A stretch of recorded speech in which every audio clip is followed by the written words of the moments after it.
Uttarakhand budget ride challenge का ये मेरा आखिरी वीडियो होगा। जिस मकसद से मैंने ये 1000 किलोमीटर की राइड की थी, आज वो पूरा होने जा रहा है। तो दोस्त वीडियो एंड तक देखिएगा क्योंकि इसमें बहुत कुछ जानने को मिलेगा आपको। फिलहाल मैं कसार देवी में हूँ और यहाँ से हम जाने वाले हैं चित्तई, अल्मोड़ा जिले का एक छोटा सा गाँव। ऑलराइट गाइस, आज फाइनली हम जो है अपने फाइनल डेस्टिनेशन पे जा रहे हैं, चित्तई गोलजू देवता मंदिर, जिसके लिए सारी राइड मैंने स्टार्ट की थी।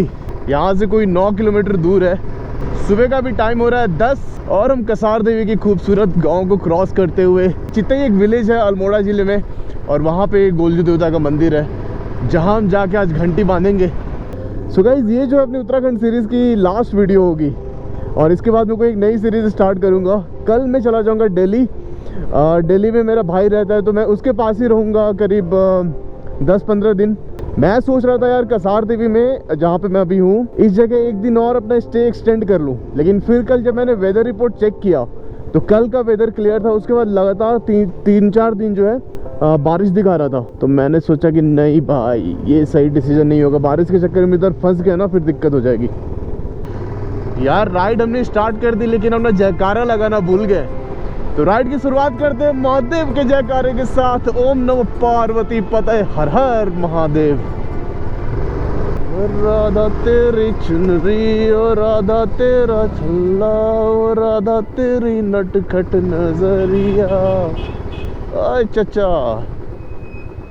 देख रहे हो भाई कितना स्टीप टर्न है। ये देखो, ये जलेबी देखो भाई, जलेबी हमने पार कर ली। ये जो इधर रास्ता है सीधा, ये चला जाएगा अल्मोड़ा, लेकिन अपने का जो है इधर की तरफ जाना है, चित्तई की तरफ। ये एक दूसरा रूट है।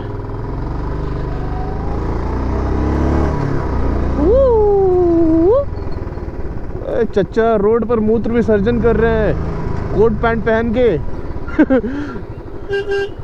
यही रास्ता सीधा जो है पिथौरागढ़ की तरफ चला जाएगा, धारचूला की तरफ चला जाएगा। धारचूला जो है यहाँ से 216 किलोमीटर है and one of the most toughest of roads in India. Zanskar, आप लद्दाख कभी अगर जा रहे हैं और उधर की देखिए कि रोड बन गई है, मतलब जो भी बन जाएगी इस साल तक, इस साल के बाद ऑफ रोड नहीं बचने वाला लद्दाख में, तो आप ट्राई कर सकते हैं धारचूला आने का। यहाँ आपको एक बहुत ही अलग लैंडस्केप मिलेगा, मज़ा आएगा यहाँ पे राइड करने में। चीड़ देवदार के घने जंगलों से होते हुए अपन चित्तई की तरफ बढ़ रहे हैं भाई। वापस आके बाइक की थोड़ी सी मरम्मत कराएंगे, ऑयलिंग कराएंगे, फ्यूल अप करा लेंगे, क्योंकि कल सुबह जो है मुझे निकलना है दिल्ली के लिए। 380 किलोमीटर का सफ़र है।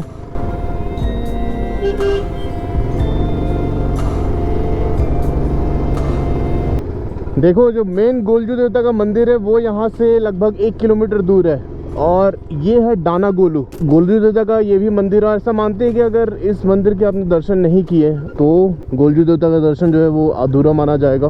तो अभी हम लौटते समय यहाँ पे दर्शन करके चलेंगे। तो यहाँ पे बेसिकली 3 गोलजू देवता के मंदिर हैं। एक ये दाना गोलू या गोलजू, दोनों में से कुछ भी आप बोल सकते हैं। यहाँ पे दोनों नाम से उनको संबोधित किया जाता है। तो एक दाना गोलू हो गए, दूसरे चित्तई जहाँ पे हम जा रहे हैं, और तीसरे गराड़ गोलू है। और तीनों की बहुत ही अद्भुत कहानी है। अगर टाइम मिले तो तीनों जगह जाके विजिट ज़रूर करना। और गाइस, वेलकम टू चित्तई विलेज। ये है सुंदर सा गोलजू देवता का गांव। ये देखो भाई, ये सामने मंदिर और कितनी भीड़ आ रही है। देखो इधर देखो, यहाँ सारी दुकानों में इतनी सारी घंटियाँ हैं। मैंने बोला था घंटी बांधने की प्रथा है, तो हम किसी दुकान से घंटी उठाएंगे और फिर लेके चलेंगे गोलजू के दरबार में उसको बांधने के लिए। अच्छा, आपको मंदिर के अंदर ले जाके चीज़ों को एकदम बारीकी से दिखाऊं, इससे पहले ये जरूरी है कि आप जान लें कि आखिर ये गोलजू देवता है कौन। अब जैसे राजस्थान में कर्णी माता हो गई, टानोट माता हो गई, हिमाचल में जख महाराज हो गए, वैसे ही आपके गांव में, आपके शहर में वहाँ के एक लोकल देवता होते होंगे। तो जो गोलजू है वो उत्तराखंड के लोकल देवताओं में गिने जाते हैं, लेकिन इनके जन्म से लेकर देवता बनने की जो कहानी है वो मैं आपको बताने वाला हूँ। बात उस समय की है जब उत्तराखंड में कस्तूरी डायनेस्टी का राज था, और इसी डायनेस्टी में एक राजा हुए जिनका नाम था राजा झाल राय। वैसे तो राजा झाल राय की 7 रानियां थी, लेकिन उनमें से किसी को एक भी संतान नहीं थी। इन सबसे राजा बहुत दुखी रहते थे। एक दिन राजा जंगल में शिकार खेलने जाते हैं और वहां देखते हैं कि 2 सांड आपस में लड़ाई कर रहे हैं, और अचानक वहां पे एक स्त्री आती है और उसने दोनों सांडों को अलग कर दिया। ये सब देखकर राजा उससे बहुत इंप्रेस हुए और उन्हें विवाह करने के लिए अपना प्रस्ताव रखा। अब जो स्त्री थी, इनका नाम था कलिंका। अब राजा झाल राय और कलिंका की शादी हो जाती है। अब ये कलिंका कोई साधारण स्त्री नहीं थी। इनके 2 भाई थे जिनका नाम था राजा हरीश और सेम देवजियो। अब ये दोनों पहले से उत्तराखंड के लोकल देवता की तरह पूजे जाते थे। अब जब शादी के बाद रानी कलिंकी का बेटा होने वाला था, तब जो ये बाकी की 7 रानियां थी वो बहुत जल कुड़ रही थी। उन्होंने एक षड्यंत्र रचा। जब रानी कलिंगा का बेटा हुआ तब उन्होंने बेटे को एक बक्से में डालकर नदी में बहा दिया और उसकी जगह सिलवट्टा रख दिया। पत्थर का सिलवट्टा आता ना, इस पर मसाला पीसते हैं। बाद में राजा को ये बताया गया कि रानी ने सिलवट्टे को जन्म दिया है। बहता हुआ वो बालक नदी में एक मछुआरे को मिलता है। मछुआरे ने उसे पाल पोस कर बड़ा किया। अब जैसा कि मैंने बताया था कि जो रानी कलिंगा थी ये कोई साधारण स्त्री नहीं थी। इनके जो 2 भाई थे ऑलरेडी देवताओं की तरह पूजे जाते थे, तो रानी कलिंगा में उनकी शक्ति का कुछ अंश आ चुका था और यही अंश जो है वो बालक में भी ट्रांसफर हो जाता है। बालक को धीरे धीरे ज्ञात हुआ कि उसकी असली सच्चाई क्या है, कौन उसके असली पिता है। तो एक दिन बालक ने मछुआरे से बोला कि मेरे को राजा झाल राय से मिलने जाना है, आप मेरे लिए एक घोड़ा ला दीजिए। मछुआरे ने इस बात को मजाक में लिया और एक लकड़ी का घोड़ा लाकर उनके सामने रख दिया। अब इस बालक ने लकड़ी के घोड़े पर ही बैठ कर उस नदी को पार किया। नदी पार करके जब राजा झाल राय के दरबार में पहुंचा तब देखा कि राजा अपनी 7 रानियों के साथ एक तालाब में स्नान कर रहे हैं। बालक ने घोड़े को बोला कि तू ये सारा पानी पी जा और तालाब को सुखा दे। राजा बोले कि आखिर ऐसा कैसे हो सकता है कि ये लकड़ी का घोड़ा ये पूरा पानी पी जाए। तब उस बालक ने जवाब दिया कि जब एक इंसान सिलवट्टे को जन्म दे सकता है तब ये लकड़ी का घोड़ा तालाब का पानी तो पी ही सकता है। ये सब सुनकर राजा एकदम सन्न रह गए। उन्हें पूरी सच्चाई का पता चला कि कैसे इन 7 रानियों ने षड्यंत्र रच के उनका जो असली पुत्र था उसको नदी में बहा दिया था। राजा ने उन 7 रानियों को कैद में डलवा दिया और फिर जो ये बालक था इनको बना दिया राजकुमार और यही बालक गोलू देवता या गोलजू देवता के नाम से प्रसिद्ध हुए। इस तरीके से गोलजू देवता ने अपने माता जी को न्याय दिलाया और इसीलिए इनको न्याय का देवता बोला जाता है। गोलजू का यह मंदिर अल्मोड़ा जिले के चित्तई गांव में स्थित है और इसे 12वीं सेंचुरी में चांद डायनेस्टी के एक आर्मी जनरल ने बनवाया था। अब चलिए मंदिर के अंदर चलकर देखते हैं कि कैसे यहाँ के लोगों ने चिट्ठियां लिखकर गोलजू से न्याय की गुहार लगाई है। गाइस ये देखो, ये अलग अलग साइज की घंटियां यहाँ पे, इतने छोटे से लेके इतना बड़ा घंटा तक है भाई, इतना भारी है। 8,221 रुपए का ये किसी से बना दीदी? पित्तल। अपन जो अभी एक मीडियम साइज की घंटी लेके जा रहे हैं और ये हम बांधेंगे वहाँ पे गोलजू के दरबार में। लास्ट टाइम मैं जब आया था तब एंट्री जो है दूसरे साइड से थी, उस साइड से, बट यहाँ पे अभी एंट्रेंस चेंज हो चुकी है। देखो, जय गोलजू देवता। कितने सारे लोगों की देखो मन्नत यहाँ पे मुरादें पूरी हुई होंगी। और ये जो आपको चिट्ठी दिख रहा है, ये चिट्ठी लोग आके बांधते हैं यहाँ पे, उसमें अपनी अर्जी लगाते हैं, अपनी जो भी मनोकामना, जो भी उनकी प्रॉब्लम्स है वो सब बताते हैं और ये चिट्ठी गोलजू तक पहुँचाई जाती है।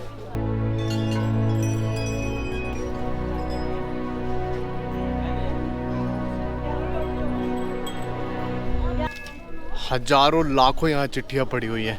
यहाँ इवन जो इन्वेलप है, जिनकी शादी वादी हो रही होती है तो अपना न्योता भेजते हैं गोलजू देवता को, अपना कार्ड भेजते हैं कि आप हमारी शादी में पधारिएगा। तो एक ये भी परंपरा है यहाँ पे।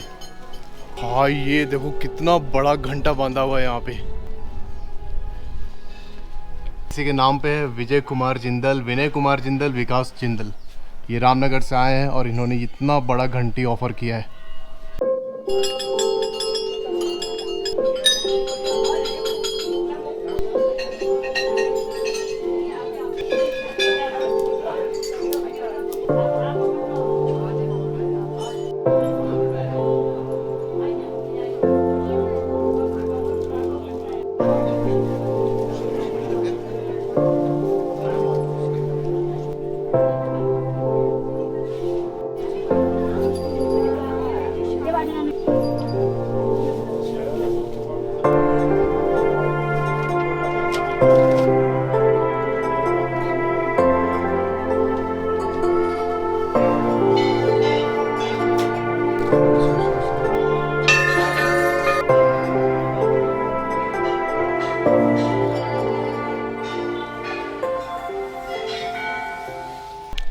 तो गाइस यहाँ पे जो है पूरे दर्शन वर्शन हो गए अपने बहुत अच्छे से। घंटी को जो आपने देखा, घंटी को यहाँ पे उनसे स्पर्श कराया जाता है, गोलजू देवता की जो मूर्ति है उनसे, और फिर इसको टीका वीका करके रेडी किया जाता है चढ़ाने के लिए। तो अभी जो है मैं घंटी को जाके बांध दूंगा और गोलजू के प्रति अपना आभार व्यक्त करूँगा कि हे गोलजू, ये कृपा बनाए रखें, फिर आएंगे आपके दरबार में।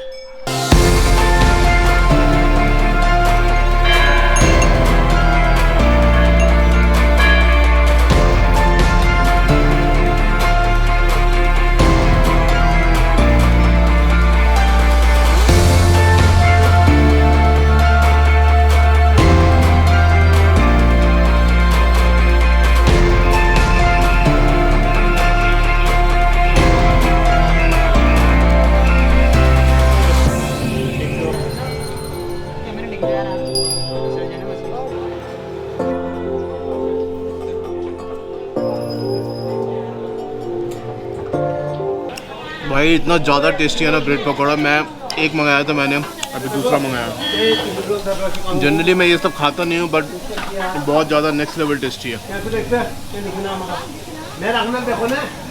सो गाइस, रवाली जलपान गिरी नाम है दुकान का। जब भी आप गोलजू देवता के मंदिर आए, आप यहाँ पे रुक के नाश्ता वास्ता जरूर करें, बहुत मज़ा आएगा।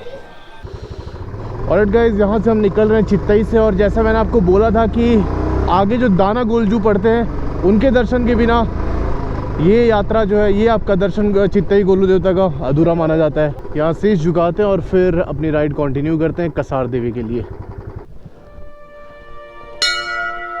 जय गोलजू महाराज, कृपा कीजिएगा प्रभु। जय गोलजू देवता घोड़े पे सवार होके आते हैं। थोड़ा सा प्रसाद ले लिया हमने। जय जय हो, जय जय जय जय।